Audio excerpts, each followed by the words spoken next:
Ndabasuje mu izina rya Yesu Kristo, ni Bosco ndagarutse turi kuri The Book TV. Ni mu kanya k'ikiganiro gitoya cyane kitari buze gutinda, ariko mbere yuko tukinjira muri reka tubanze dusenge. Mana turagushimye, turaguhimbaje kuko waduhamagaye ukadushyira muri no murimo kugira ngo tugukorere. Ni umurimo w'igiciro w'icyubahiro tudakwiye kwinjiramo turabaswa n'intamenyekana, ariko waratwizeye uduhuye umurimo kugira ngo tukuvugire. Turagusabye ngo ugaragare ubwire ubwoko bwawe, tubisabye mu izina rya Yesu Kristo. Amen. Muri aka kanya mbanje gusuhuza abantu bumva ururimi ndi kuvuga ikinyarwanda, abakaba bari mu Rwanda, bari mu Burundi, bari Bugande, bari muri Tanzania, bari muri Republika Iharanira Demokarasi ya Kongo, bari muri Kenya, bari muri Afrika muri rusange, bari Burayi, bari muri Asia, bari muri Amerika, bari muri Australia, bari hano muri Canada aho dutuye. Abo bose ndabasuhuje mu izina rya Yesu. Imana y'amahoro ibampere umugisha. Ni Bosco, turi kuri The Book TV, nje mu kiganiro gito cyo gusubiza ibibazo bimwe nabajijwe, hanyuma nkabaha n'umusogongero kuri cya gitabo naberetse cya Yuval Noah Harari.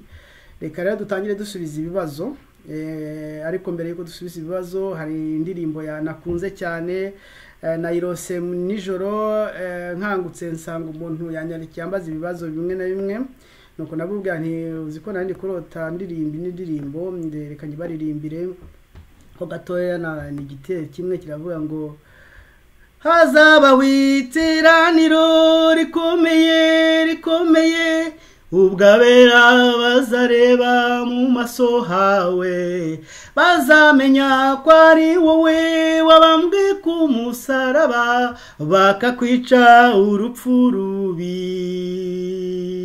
ariko noneho ntabwo waheze ikuzimu, ni wowe mfura yo kuzuka.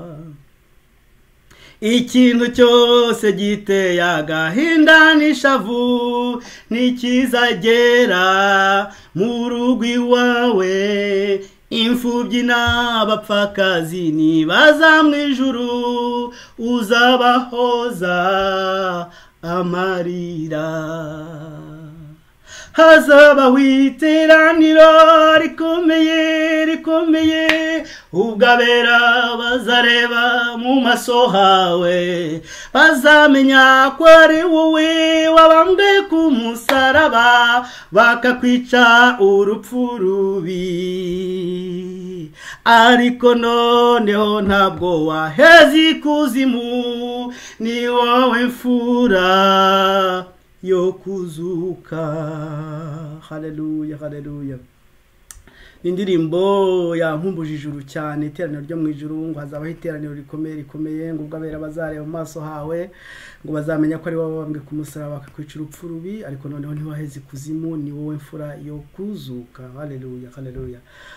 Ntago ndi butinde, hari ibibazo bambajije ngiye kugenda gusubiza nihuta, hanyuma mbahe n'akandi gace gatoya kajyanye n'umusogongero w'igitabo.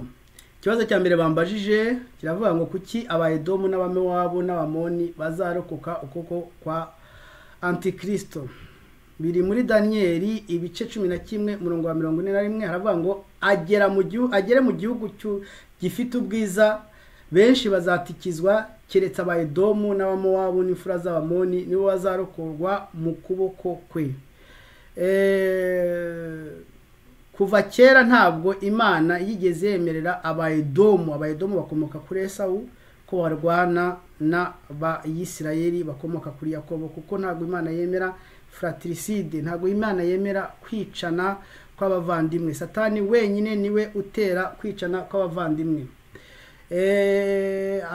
Kuva kera muri Bukabisirayeli bava mu Egiputa, bageze ku musozi Seyiri wari warahawe abaedomu, Imana ibitegeka kuwukikira, ngo kuwucamo ntabwo bawukikiye, kuwucamo batagize ikintu batabarwanije. Reka dusome muri Yosuwa ibice 24 umurongo wa 4, haravuga ngo maze Isaka muha Yakobo Esawu nawe muha umusozi wa Seyiri ngo atureyo, ariko Yakobo n'urubyaro rwe baramanuka bajya mu Egiputa. Abaedomu basigaye ku musozi Seyiri, uwo Imana yari yabahaye ngo bawuturemo. Hanyuma Yakobo uru n'urubyaro rwe baramanuka bajya mu Egiputa. Mu kugaruka Imana irabategeka, itegeka Mose kutabarwanya. Biri mu Gutegeka kwa kabiri ibice 2 umurongo wa 4 n'uwa 5. Reka tuhasome ngo kandi utegeka abantu uti mugiye kunyura mu gihugu cya bene wanyu abavandimwe banyu, mugiye kunyura mu gihugu cya bene wanyu aba Esawu batuye kuri Seyiri, bo bazabatinya, nuko mwirinde cyane ntimubarwanye, kuko ntazabaha ku gihugu cyabo naho yaba intambwe imwe y'ikirenge, kuko nahaye Esawu umusozi wa Seyiri ngo ho gakondo. Ntimubarwanye kuko ntazabaha ku gihugu cyabo naho yaba intambwe imwe y'ikirenge, kuko nahaye Esawu sekuru w'Abaedomu umusozi wa Seyiri ngo ho gakondo. Ntabwo Imana yigeze yemera ko Abayisirayeli barwana n'Abaedomu. Intambara ziri hagati y'Abaedomu n'Abayisirayeli muri iki gihe ni Satani uziyoboye, kuko Satani ari uyobora Abayisirayeli bari hariya, ntabwo ari Imana ibayobora. Ntabwo Imana yigeze yemera yuko Esawu arwana na Edomu. Nta nubwo Imana yigeze yemera yuko Esawu aba mu muvumo kubera ko Yakobo yamwibye umugisha. Isaka abahesha umugisha yageze kuri Esawu aramubwira ati umugisha wawe uzaba kure y'umwero w'ubutaka. Kure y'umwero w'ubutaka muzahariho muri Arabia Saudite, ari peteroli, i Dubai handi mujya kusura mukaza muvugishwa. Niho kure y'umwero w'ubutaka, niho kwa Edomu, niho kwa Esawu, niho bene Edomu batuye. Rano urubyaro rwa Edomu n'urwa wa muhungu wa Aburahamu wundi Ishimayeli. Ntabwo rero Imana yigeze yemera yuko Abayisirayeli barwana n'aba Edomu. Iriya mirwano iba hagati yabo ni imirwano ituruka kuri Satani. Niyo mpamvu n'uyu ngirwamesiya wabo ari we Antikristo, ntabwo Imana izamwemerera kurambura akaboko kwe ngo agere hariya, kuko hariya hazaba ihuriro ndetse no kwiyunga kw'Abaedomu cyangwa kw'Abaesawu na Yakobo, kuko Abayisirayeli bazumva ijwi ry'umwungeri bakibuka ko yababwiye ngo ikizira cy'umurimbuzi nigihagarara hera muzahunge ntimuzamushingana ijosi kuko azabamara, ahubwo muzahunge muhungire Ibosra cyangwa si Petra, noneho niho nzabasanga nk'abatabara. Abazumva iryo jwi bakibuka ko Yesu yabivuze bazahunga bahungire muri Edomu. Aho ngaho rero Imana niho izarindira ubwoko bwayo, niho muri Jordania y'ubu ngubu. Reka nsome muri Yesaya ibice 63 mwumve uko Yesu azajya kubatabara. Ibice 63 umurongo wa 1 kugeza ku wa 4. Uriya ninde uturutse muri Edomu agahaguruka Ibosra. Ibosra niyo Petra y'ubu ngubu, yambaye muri Jordania, yambaye imyenda y'imihemba, yambaye imyenda y'icyubahiro, agenda n'imbaraga zihebuje. Uwo ni Yesu Kristo. Nawe arasubiza ati nigiye uvugisha gukiranuka. Uwo ni Yesu Kristo. Haleluya. Nyiri imbaraga zo gukiza. Uwo ni Yesu Kristo. Haleluya. Niki gitumye imyenda yawe itukura, imyambaro yawe igasa n'uwengesheje ibirenge mu muvure wengewemo vino? Arabasubiza ati niyengesheje umuvure jyenyine mu bantu bo mu mahanga yose, nta numwe twari turi kumwe. Mwarabyumvise yuko Antikristo azigarura amahanga yose bakamujya inyuma kugira ngo barwane. Nta numwe twari turi kumwe. Nukuri nabengesheje ibirenge ndakaye mbavungisha umujinya wanjye, maze amaraso yabo yimisha ku myambaro yanjye, imyenda yanjye yose irahindana. Kuko nari naragambiriye umunsi wo guhoraho inzigo, none n'umwaka wo gucungura abantu banjye wo nawo uratashye. Imana ishimwe cyane. Abayisirayeli kiriya gihe bazaba barabashije guhunga bakagera Petra cyangwa se Bosra yo muri Bibiliya, bazarindirwa ahantu hameze nka bergerie. Bergerie ni ikigo cy'intama. Bosra burabisobanura bergerie kubera ko yubatse nk'ikigo cy'intama, bayise Bosra. Noneho bazahungira aho hantu, noneho baharindirwe kugeza igihe Yesu Mesiya w'ukuri azabahasanga amaze gutsinda Antikristo. noneho ajye kubabohoza bamumenye batuyuni babanze bibaza batuyuninde ngo bazanamuririra nk'abaririra umwana w'imfura bibuke ko ari bamucumisa icumu mu rubavu bibuke ko ari bamubambishije bamuririre nk'abaririra umwana w'imfura.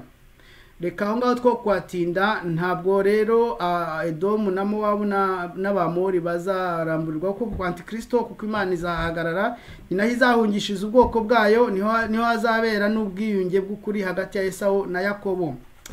Imana ishimwe cyane. Hari abambajije bati kuki aba dupartage ibyigisho byawe bavuga ko bikomeye cyane batabasha kubyumva abandi bakavuga ko waba warahamutswe. Ni igitangaza gikomeye nasetse cyakora ibyo guhamuka byo nasetse ntabwo naba narahamutswe ntawe nabahuriye no nihamuka je mfite byose nari nkeneye ahangaha kandi Imana yagiye igenda inkubakuba inyobora aho ngo nkwiriye gukandagiza ikirenge kugira ngo mbone umugisha kandi nagiye mbona umugisha mu buzima bwanjye kugeza ahangaha. Ntabwo mvuga ko abantu bafite ikibazo cy'ihamuka cyangwa se bababaye mbavugiraho ahubwo Imana ibatabare iborohereze kandi nzi yuko nitugera mu ijuru izabahoza amarira agahinda mwatewe no kubura banyu agahinda mwatewe no gushengagurika imitima agahinda mwatewe n'inkovu zo ku mubiri n'izo ku mutima izo ababaha amafaranga abagira gute ababaha imyenda abagira gute batakemura Yesu azabikemura. Yesu azabamara agahinda nitugera mu ijuru kandi n'ubu ngubu ndabasabira ngo aborohereze rwose naho jewe ntabwo mfite ikibazo cy'ihahamuka ahubwo Imana muri no minsi yampaye ubutumwa budasanzwe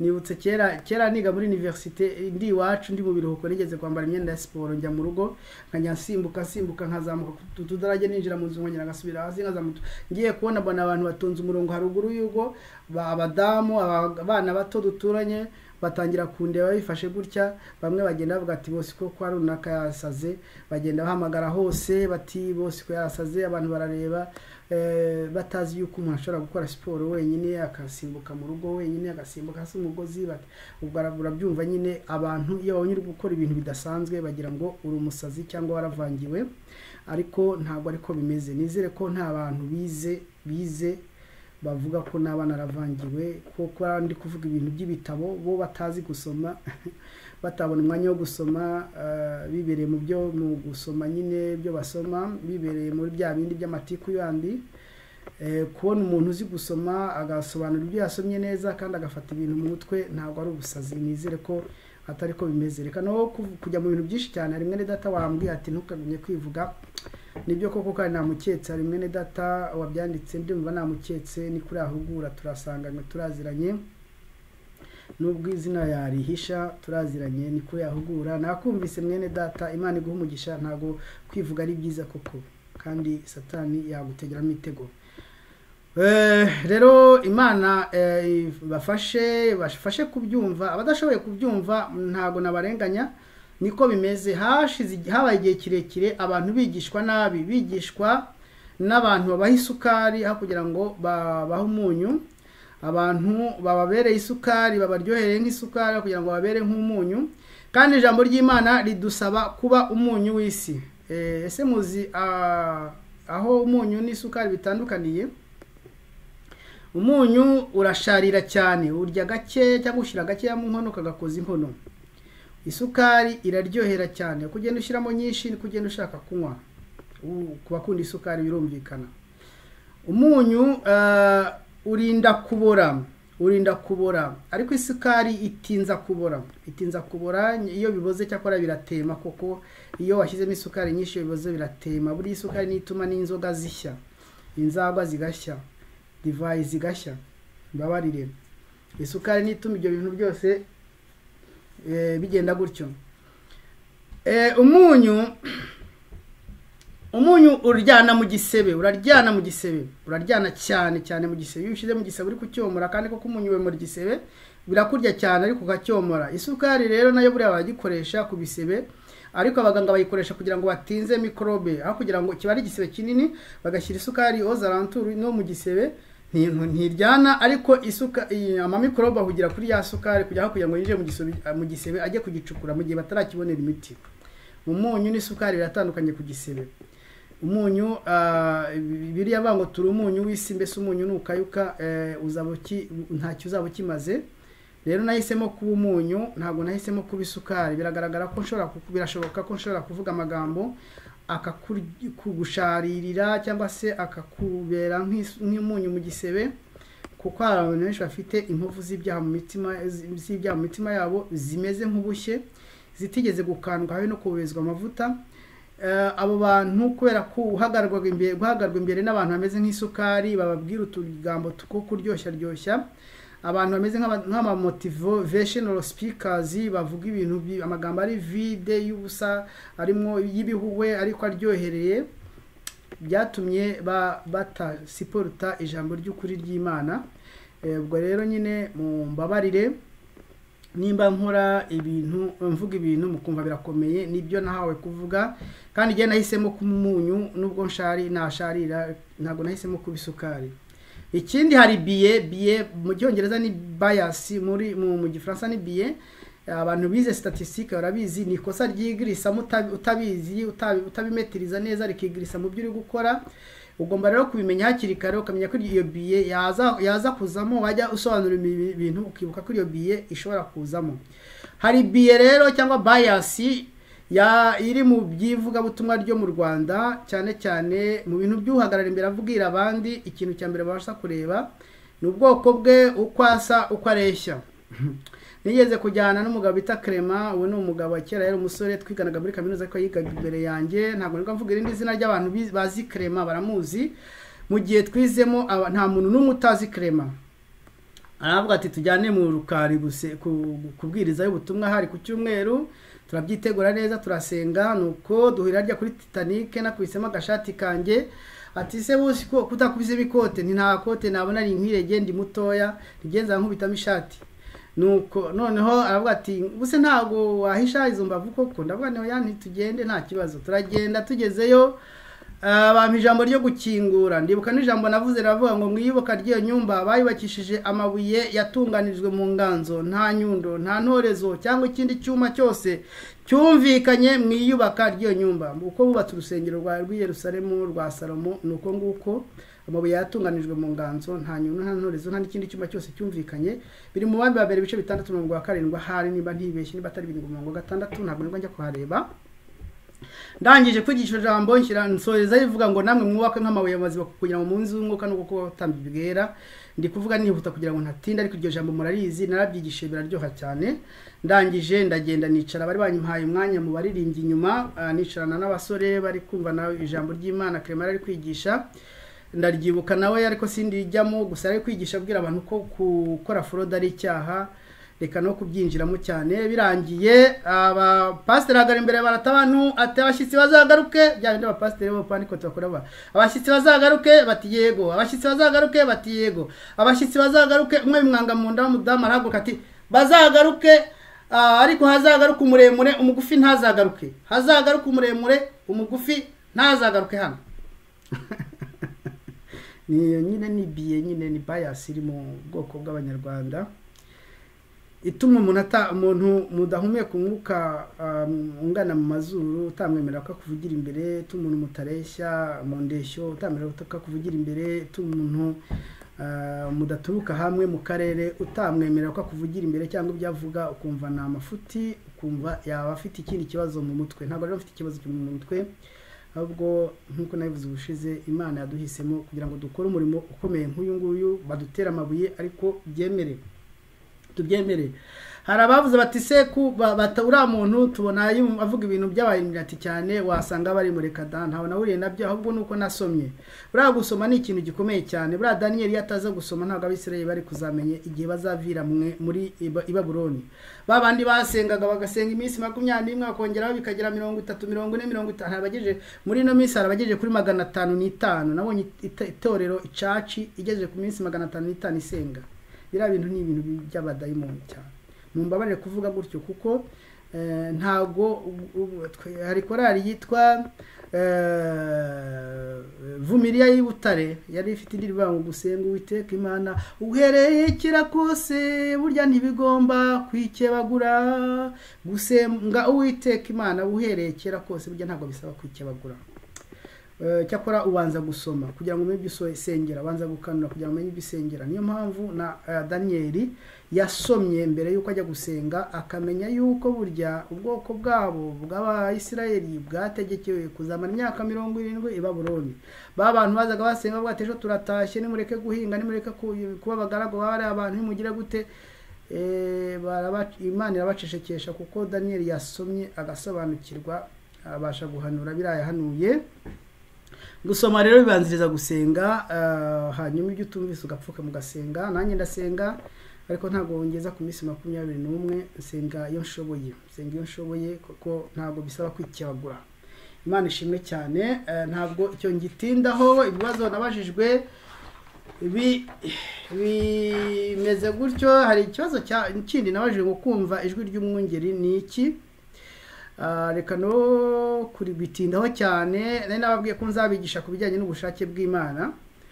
Ubushake bw'Imana burya bugabanijemo ibice bitatu. Harimo ubushake busumba byose bw'Imana, ibyo bita la volonté souveraine de Dieu. Nabisomye mu gitabo kera, ntago ndi bwinjiremo cyane ariko ndagenda bibasobanurira. La volonté souveraine de Dieu, ubushake bw'Imana busumba byose bw'Imana. Ubushake butuma izuba riva, imvura ikagwa, bugacya bukira, urubura rukagwa hasi. Nta muntu n'umwe ubasha kwiyopoza ku bushake bw'Imana busumba byose bw'Imana, la volonté souveraine de Dieu. Hakaba la volonté morale de Dieu, ubushake bw'Imana busaba butubwira discipline twagombye gufata imbere yayo kugira ngo twemere nk'abayo, itwemere nk'abana bayo. Hari discipline twagombye kuba dufite. Ijambo ry'Imana ngo wa mwana w'umuntu we nakweretse ikizi cyaricyo, icyo Uwiteka gushakaho no kugira n'Imana yawe wicisha bugufi no gukunda gukiranuka, ibintu nk'ibyo. Ubwo nibwo bushake, la volonté morale de Dieu, la volonté disciplinaire, bujyanye na discipline ugomba kugira imbere y'Imana kugira ngo igufate igushyire mu bana bayo. Hakaba n'ubushake bita la volonté spécifique de Dieu, ni ubushake bw'Imana kuri wowe bwihariye. Ubwo bushake bw'Imana kuri wowe bwihariye kugira ngo ubumenye no kuba ufite icyo bita conscience nzima. Ninjiye mu bya conscience nta byaza kuba birebera ariko reka mbivuge. Conscience buri hari conscience zitandukanye. Conscience ziri mu bice 7 bitandukanye. Hari conscience yitwa conscience iri correct, conscience iri correct, mbese igiye mu jumwe correct. Irakubwira ngo ikibi kiti kibi, ikizi kakiti kiza, niyo conscience. Umutima nama uri correct, utaragiye utokorwa ngo ugire uhindane. Uwo mutima nama ikibi ukita ikibi, ikiza ukakita ikiza. Hari icyo bita conscience erronée. Noneho ni l'inverse ya conscience correct. Yo ikiza ikita ikibi, ikibi ikakita ikiza, ni conscience iri erronée. Ari conscience iri certain, itagishidikanya, imenya guhamya neza, itagishidikanya. Yo ntago igishidikanya ku kintu cyose ihuye nacyo, iravuga ngo wumva ko itari gushidikanya, ibintu byose kubwiye ntago biri gushidikanya. Hakaba na conscience igishidikanya. Abantu benshi batakijwe, badakuze mu gakiza, batabonye n'umwanya wo gukoresha conscience yabo neza kugira ngo bakore exercice yo kumvira conscience, bakunda kugira icyo bita doute, bakajya kubaza abantu. Abantu bajya kubaza abahanuzi cyane, akantu kose bakajya kubaza abahanuzi, bafite icyo bita conscience iri doubtful conscience, cyangwa se conscience iri iduta ku tuntu twose. Hari conscience yitwa lax conscience. Lax conscience ni conscience yarabaye akahebwe, nta kintu na kimwe, donc igenda aranveri y'ubushake bw'Imana ku buryo ntushobora no ikintu cyose kibi ikigendamo.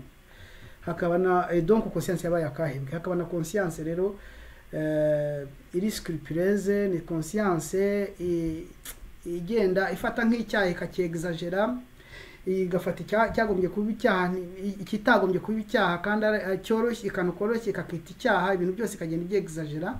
Ntago ndi bubitindeho kugira ngo rero Imana igendane nawe, ikubwire ikintu cyose nk'uko ijambo ry'Imana ritubwira ngo nujya kumva ijwi rye uzumva, nujya guca iburyo cyangwa ibumoso uzumva ijwi ngo iyi niyo nzira aba ari ucamo. Iyo ni conscience, iyo niyo bita volonté spécifique de Dieu. volonté spécifique de Dieu, ubushake bw'Imana kuri wowe bwihariye. Ni umuntu rero ufite conscience iri correcte, itagiduta, sibyo, iri certain. Iyo conscience iri correcte, mbese iboneye, umutima namuboneye, utajya ushidikanya, uba uri suri ibyo ari gukora. Iyo conscience Imana ishobora kuyivugiramo, itiri ikoresheje abahanuzi, itiri kuguha inzozi mu inzozi. Ishobora kuguha inzozi, nabyo birashoboka. Nanjye Imana ijya inzozi, hari n'abandi benshi Imana iha inzozi, ariko Imana itanga inzozi kugira ngo ivugane nawe ibintu byinshi cyane, iguhe nka iyerekwa rirerire, ikintu kimeze nk'ubuhanuzi, kiguha detail y'ibintu byinshi cyane. Ariko iyo ushaka iri mu nzira iri kugenda, ushaka guca iburyo cyangwa ibumoso, Imana iyo ufite conscience nzima niyo kugira ngo cahanga ku bintu utasobanukiwe. Urugero rero, mwumvise ubuhamya bwanjye, mwibaze nk'ubu ngubu iyo nza kuba ndi umusirikare, kuko nashatse kuba umusirikare, conscience yanjye irankubita ndanga, cyakora Imana irangarura, kuko biranashoboka ko ari gihe wanga ko ngumvira conscience bitewe n'ukuntu ufite irari ry'ibyo bintu, Imana ikakugarura. Hari ibintu byinshi Imana yagiye inkorera, byinshi, no kugira ngo mfate gahunda yo kuzana umuryango hano. Ni Imana yagiye inyobora ngo kubaka bireke, kuko nagomba kugura ikibanza ngo nubake, kubaka bireke, kugura ibikoresho byiza byo mu nzu bireke, investisa amafaranga muri immigration économique y'abatravailleurs qualifiés, byanka amafaranga menshi cyane, yagura ikibanza agatangira inzu akayigeza hagati. Ariko nzanemye n'umuryango n'umwana ufite amezi 18, tugera ku kibuga cy'indege, baduha ibyangombwa byose uko bikenewe, turaza. Iyo ufite conscience rero nzima, Imana igenda ikuyobora mu tuntu twinshi cyane. Ubwo n'ubushake bw'Imana buri specifique de Dieu. Iyo conscience uyifite imeze gutyo, umenya no kumva ijwi ry'umwungeri mu magambo make. Rero mwitoze, murebe conscience yawe, ugerageze gukora icyo bita introspection, urebe ibyo conscience yawe yagiye kuyoboramo, urebe conscience yawe n'ibikiri cyo kwizerwa, hanyuma usenga Imana iyobore conscience yawe, yongere kuba conscience zima, cyangwa se umutima nama muzima, hanyuma utangire kumenya aho kandagira kugira ngo ubone umugisha, kandi usome ijambo ry'Imana, umenye icyo Uwiteka gushakaho. Ibindi byantuze bya volonté souveraine de Dieu ntibikureba, ntacyo wabihinduraho, ariko kumenya ubushake bw'Imana buri disciplinaire kuri wowe, ubushake bw'Imana bwawe kuri specifique, nibwo uzamenya n'icyo ugomba gukora mu buzima. Kuko abantu benshi bapfa bataramenya icyo bakora mu buzima, baragiye bahuzagurika, baragiye babona imivumo mu byo bakora, kubera yuko batigeze bumvira ijwi ry'Imana. Ntabwo icyo ngicyo ndi bugitindeho, ubwo ngubwo byazasaba gusobanura birenzeho. Reka rero ninjire ku musogongero wa cya gitabo, cya wa mugabo witwa Yuval Noah Harari. Murebe neza, iyi ni ijisho riri hano, rya jisho riri muri piramide. Yuval Noah Harari, igitabo cye ngiki cyitwa 21 leçons pour le 21e siècle, amasomo 21, amasomo 21 y'iki gijana cya 21. Ni Yuval Noah Harari bivuze. Ise nibukaga kuri kambaye muri secondaire, nakunda kwibaza ibibazo, yenda nk'amasomo nka za geography, nka za biology, nakunda kwibaza ibibazo byinshi, noneho nkabisubiza ndi kwiga. Nuko abantu bakajya baza kureba ibibazo nibajije, bakareba, hanyuma bakabisubiza, kandi koko bagatsinda. Rimwe rero ndaswata, niko babyitaga, nibaza ibibazo byose muri geography, habura na kimwe kizamo, kandi abantu bose baje kureba ibyo bibazo nibajije, bagenda babisubiza, habura na kimwe kizamo. Mpita mbiciro ry'imigani ku Kinyarwanda, kunuze kuri timesi kurikiyeho, bakajya, hari umuhungu twiganaga bitaga Damas, akajya aza akareba, ati hagu, ati nyereka ibibazo ibajije shagewe, ubwo mpite mbivana mu byo ngomba kwiga, kuko narabibonye ubushize kuba tugera. Nuko nyine bibaho mu banyeshuri muri secondaire, barasererezanya. Nuko ariko ndagira ngo mbabwire ngo amasomo uyu mugabo ari gutanga 21, umenye ko arajyana abantu kurimbuka. Nimwe yafate ko ari amasomo y'ukuri najyana abantu kurimbuka, ariko tugomba kubimenya kugira ngo tumenye handi tujye dukandagira dans le sens contraire ibyo yavuze. Kwa nagira ngo mbasetseho gatoya. Reka rero ngende mfata aka extrait kamwe ko mu byo yagiye yandika kuri ibyo bita yagiye asobanura amasomo ni menshi cyane, nzafata umwanya wo kubisoma bibabwire neza, ariko hari ibyo yise défi technologique, ikibazo kijyanye n'ikoranabuhanga. Aravuga ngo les deux processus réunis, le génie biologique associé à l'intelligence artificielle pourrait donc aboutir à la séparation de l'humanité à une petite classe de surhommes et une sous-classe massive d'hommes sapiens inutiles. Les deux processus réunis, le génie biologique associé à l'essor de l'intelligence artificielle, pourrait donc aboutir à la séparation de l'humanité à une petite classe de surhommes et une sous-classe d'homo sapiens inutiles. Aracyavuga ngo guhuza ubuhanga bwo mu binyabuzima bwo kumenya umuntu biologically na intelligence artificielle bari gukora nabivuze ubushize ko ibintu byo gukingira n'ibiki byose bari kugerageza guhuza information zo mu buzima bwawe na intelligence artificielle. Ati byo nitumara kubikora bizahita bikora bigabanya abantu mw'ibice bibiri. Abantu bumvise ubutumwa natanze kuri Iron TV barabyumvise kandi ntarasoma kino gitabo. Imana yagiye duhishurira kubera yuko twasomye kandi tugasenga. Iki gitabo cyari kitarasohoka. Yaravuze rero ngo uko guhuza amakuru y'ubuzima bw'umuntu na intelligence artificielle ikoranabuhanga bizahita bigabanya bamwe abantu ibice bibiri. Abantu bita les surhommes, abantu barengeye bo hejuru cyane, barengeye bo hejuru bafite ubuhanga buhanitse n'ubushobozi buhanitse, basa nkaho ari abantu bongereweho, n'abantu bita la sous-classe, classe yise sous-classe, itakiri na classe iri sous-classe y'abantu benshi cyane, homo sapiens bameze nk'inguge, bari inutile, badafite icyo bamaze. Abo ngabo ni bavanamo bukwica kuko ntacyo bamaze. Ako nakambere sava chauffer. Iki gitabo ni tukinjiramo bizaba bikomeye cyane. Sava chauffer aka nakambere yavuze muri iki gitabo. Kakabiri yavuze muri iki gitabo nagira ngo basogongeze mwumve iki gitabo ibintu birimo. Aravuga ngo de classe entière, bya bindi nababwiraga, de classe entière. Aussi des pays, n'ibihugu, des classes entières, aussi des pays, voire des continents, risquent de devenir inutiles. Ngo amoko yose, amoko amwe yuzuye neza, amakomunite yuzuye yose nta hatavuyemo n'umwe. Ibihugu bimwe na bimwe byose hatavuye igihugu cyose cyose, cyangwa se na za kontina nka kontina ya Afrika, bizaba bimwe bizaba inutile, bizaba ntacyo bikimaze. Abantu bajya muri digo.com bakabura statistique z'abantu bazasigara bo muri Afrika muri 2025, barumva icyo bishatse kuvuga. Ntacyo twebwe abanyafrika bamaze. Niho yavuze ngo des classes entières, mais aussi des pays. Abantu bigo basengera ibihugu byabo, dusengera igihugu cyabo, dusengera ikigana, muri guta igihe, buri muntu nasovuva ubugingo bwe. Amagara yatewe hejuru, buri muntu nasamaye, ubugingo bwatewe hejuru, buri muntu nasamubwe. Voir des continents risque de devenir inutile. Aka nakandi ni kuba sogongeza ku by'umugabo yavuze.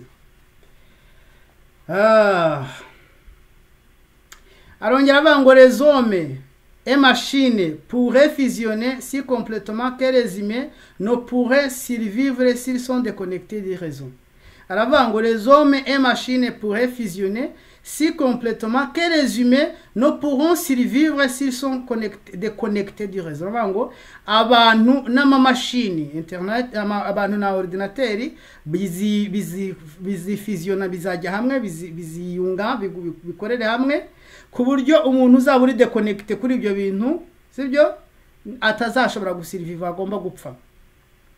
Atazashobora gusiriviva, atazashobora kubirokoka, agomba gupfa, kurokoka. Kwidekonekta kuri ibyo bintu ukumva ko ugomba kuguma kuba umuntu gusa ntube nk'imashini, ntago uzabisiriviva niko avuga. Arakomeza ntago ndi butinde cyane kwari ukubasogongeza. Arakomeza aravuga ngo les données sur mon ADN, mon cerveau, ma vie sont-elles mon bien ou celui de l'État, d'une société ou celui d'un collectif humain? Ari kwibaza tese amakuru yanjye kuri ADN yanjye, ku bwonko bwanjye, ku buzima bwanjye biracyari ibyanjye, bizaba bikiri ibyanjye cyangwa bizaba ari ibya leta, bizaba ari ibya societe runaka cyangwa se ni collectif y'abantu babandi bishyize hamwe baba mondialiste bazaba batunze izi données bazikoresha icyo bashaka, bica abo bashaka, bazamura abo bashaka nkuko bashaka. Yarakomeje avuga ibintu byinshi cyane. Aravuga ngo du jour où des politiciens pourront appuyer directement sur les boutons de nos émotions, du jour où des politiciens pourront appuyer directement sur les boutons de nos émotions, engendra à volonté angoisse, haine, joie, ennui, la politique ne sera plus qu'un cirque émotionnel.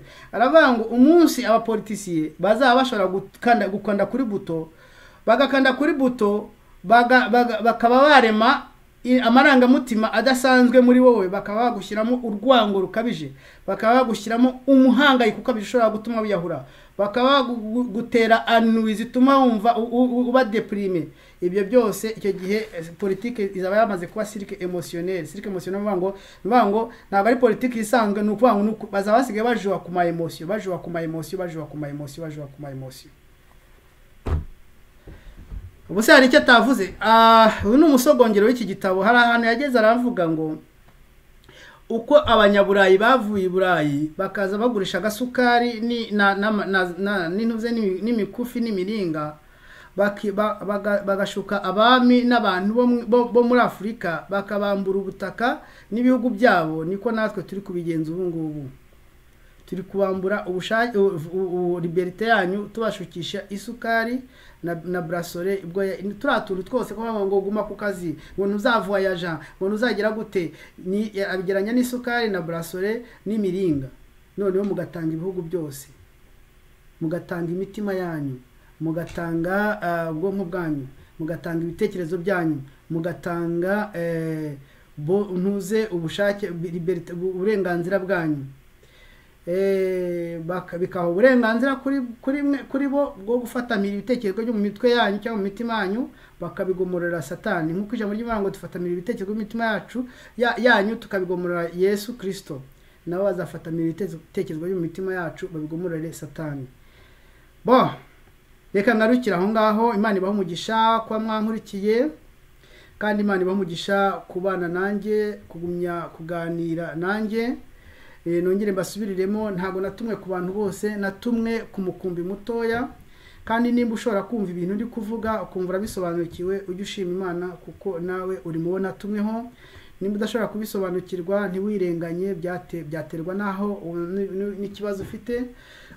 Ariko noneho nkugira inama, watangira gutekereza uburyo wavuza inkovu z'ibyaha zazi mu mitima yawe. Umutima wawe nimba ufite inkovu z'ibyaha, ugatangira kumva ijambo ry'Imana ry'ukuri ritari isukari, ijambo ry'Imana ry'umunyu rituma utabora. Kuko ijambo ry'Imana tuvuga ko Imana dushyize mu mutima imbuto itabora muri twebwe. Imbuto itabora itungwa n'ijambo ry'Imana ry'ukuri itari isukari. Reka rero dusenge turangiza. Mana, turagushimye kubw'ijambo ry'Imana tumaze kumva. Turagusabye ngo uherekeze kandi ukomeze kudutera imbaraga zo kukuvugira. Tubisabye mu izina rya Yesu Kristo, amen.